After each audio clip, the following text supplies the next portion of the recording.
수강생 여러분 안녕하세요. 이번 시간은 포항종합제철공장 건설 과정을 살펴봄으로써 박정희 정부의 산업정책 특징을 설명하고자 합니다. 제1차 경제계획기와 제2차 경제계획기의 종합제철공장 건설 시도의 실패 경험을 토대로 박정희 정부는 철강공업 건설 및 육성을 위한 산업정책을 완성해 갔습니다. 제1차 경제계획기와 제2차 경제계획기의 종합제철공장 건설 노력이 실패했음에도 불구하고 박정희 정부의 기초소재 산업으로서 종합제철공장 건설 의지는 확고하였습니다. 이때 무엇보다도 중요한 것은 미국 수출입 은행이 아닌 다른 차관 도입선을 찾아야 하는 것이었습니다. 차관 도입선을 일본으로 변경한 것에 대해서는 여러 이야기가 있습니다. 1968년 4월에 설립된 포항종합제철 주식회사의 사장이었고 포항종합제철 건설의 주역이었던 박태준은 본인의 역할을 강조하여 소위 하와이 구상을 주장하고 있습니다. 다른 하나는 1969년 4월 개최된 대한국제경제협의체 총회가 끝난 이후 서독, 미국, 일본을 방문한 한국 정부의 차관 교섭팀이 일본에서 긍정적인 반응을 얻자 이때부터 정부 내에서는 대일 청구권 자금을 전용하여 종합제철소를 건설하는 방안을 모색하기 시작하였다는 것입니다.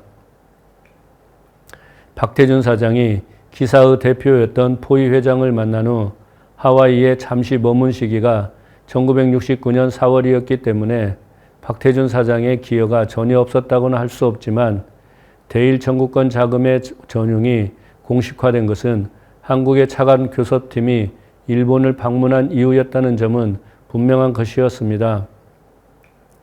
결국 1969년 12월에 김학렬 부총리와 가네야마 주한 일본 대사는 대일 청구권 자금 7,370만 달러, 즉 유상 4,290만 달러, 무상 3,080만 달러를 3년에 걸쳐 공유하고 5천만 달러의 상업차관을 제공하는 것을 내용으로 하는 포항종합제철 건설에 관한 한일 간 합의서에 서명하게 되었습니다. 이로써 포항종합제철 공장 건설 사업은 본 궤도에 오르게 되었습니다. 이때 무엇보다도 중요한 것은 그간 주요 좌절의 원인이었던 경제적 타당성을 확보하는 것이었습니다. 우선 정부는 1969년 6월에 종합제철 사업계획 연구회를 설치하고 종합제철 사업의 경제성을 검토하고 공장시설, 생산공정, 생산기술에 관한 계획 수립을 지시하였습니다. 이 연구회에 의해 1969년 7월에 제출된 새로운 종합제철 공장 건설 계획에 따르면 공장 규모는 기사한에서 60만 톤이었던 것을 103만 톤으로 확장했고 이후 500만 톤 이상의 규모로 확장할 수 있게 공장을 배치하는 것이었습니다. 경제적 타당성이라는 측면에서 건설 비용을 낮추는 것은 매우 중요한 것입니다. 당시 종합제철 공장의 경우 연간 생산 능력이 500만 톤에 도달할 때까지 규모의 경제가 지속적으로 나타나는 것으로 보고되고 있었습니다. 따라서 공장 규모를 60만 톤에서 103만 톤으로 확장하고 이후 500만 톤 이상으로 확장하고자 했던 것은 건설 단가를 크게 낮추는 효과가 있었던 것입니다. 그런데 여기서 문제는 장래의 예상 수요를 초과하는 규모의 공장을 건설하게 되면 생산된 제품이 제대로 판매되지 않을 수 있다는 것입니다. 사실 이 문제를 해결하기 위해 고안된 것이 박정희 정부 산업정책의 가장 중요한 특징 중에 하나라고 할 수 있습니다.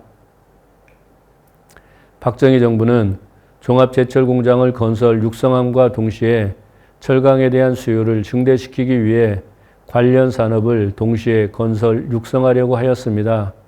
여기에서는 자세하게 다룰 수는 없지만 1960년대 후반부터 기계공업, 조선공업, 자동차 공업 등을 육성하려고 했던 것은 종합제철 공장의 건설과 밀접히 연관되어 있다는 점입니다. 이것은 1973년에 정부가 중화공업화 정책을 선언한 것에서도 확인할 수 있는 것입니다. 당시 발표한 중화공업 육성 계획에 따르면 조선공업, 전자공업, 기계공업, 철강공업, 화학공업, 비철금속공업을 동시에 건설, 육성하려고 하였던 것입니다. 철은 모든 산업의 쌀이라고 하듯이 철강은 모든 산업의 기초 소재입니다. 1960년대 후반부터 수출품은 변하기 시작했습니다. 여전히 경공업 제품의 수출이 빠르게 증가하고 있었지만 중화공업 제품의 수출도 증가하기 시작하였습니다. 이런 상황에서 철강은 수출용 원자재로 공급되었기 때문에 다른 수출 산업의 경쟁력을 위해서라도 포항종합제철 공장의 건설 비용을 낮추는 것은 중요했던 것입니다. 이에 정부는 포항종합제철 공장 건설 과정에 대대적인 지원을 해 주었습니다. 우선 정부는 1970년 1월에 철강공업 육성법을 제정하여 장기 저리의 외자 도입, 원료 구입, 기자재 구입, 항만, 용수, 전력시설, 도로, 철도 부설에 대한 지원 등을 할 수 있는 법적 토대를 마련하였습니다. 또한 정부는 각종 세제상의 혜택을 통해 포항종합제철공장 건설을 지원하였습니다. 가령 관서법에 따르면 연산 10만 톤 이상의 일광 공정을 가진 철강업체에 한하여 신설, 증설 및 개체를 위한 시설재 도입 시 관세액의 100분의 80을 경감받을 수 있도록 하였는데 이에 해당하는 업체는 포항종합제철공장 밖에 없었습니다. 이 표는 포항종합제철공장 건설 자금의 조달 내역을 정리한 것입니다. 포항제철은 1970년 4월에 제1기 건설공장을 시작한 이후 1983년 5월에 완공한 제4기 2차 건설공사까지 총 5차례의 확장공사를 진행하여 총 910만 톤의 규모로 확장하였습니다. 표는 5차례에 걸친 포항제철의 확장공사에서 건설 자금이 어떻게 조달되었는지를 보여주고 있습니다. 표에서 확인할 수 있듯이 5차례의 총 건설 자금은 2조 1,771억 원이었는데 그 중에서 외국 차관은 1조 1,241억 원으로 전체의 52%를 차지했고 국내 차입은 2,965억 원으로 전체의 14%, 재정 출자는 2,246억 원으로 전체의 10%를 차지하였습니다. 포항제철이 정상 가동되면서 이익금의 비중이 올라갔지만 외국 차관, 국내 차입, 재정 출자는 포항제철 건설 과정에서 매우 중요한 재원이었습니다. 특히 1기 건설공사의 총 건설 자금은 1,204억 원이었는데 외국 차관의 대부분은 대일 청구권 자금으로 조달되었고 나머지 금액에서는 정부의 재정 출자가 큰 비중을 차지했다는 것을 알 수 있습니다. 제3기와 제4기 공사에서 중요한 비중을 차지한 국내 차입의 경우 당시 대출금리 중에서 가장 낮은 금리를 적용하였습니다. 이와 같이 정부는 포항종합제철 공장이 건설되는 과정에서 건설 비용을 낮추기 위해 다양한 지원 정책을 시행했던 것입니다. 이 표는 포항종합제철 공장이 건설된 이후 생산량과 판매량 등을 정리한 것입니다. 제1기 건설공사가 완공된 것은 1973년 7월이었지만 제관과 아변 부문을 먼저 건설했기 때문에 1972년부터 생산된 제품을 판매할 수 있었습니다. 앞서 소개한 바와 같이 포항제철은 1기 건설공사가 끝난 이후에도 계속 확장공사를 추진했습니다.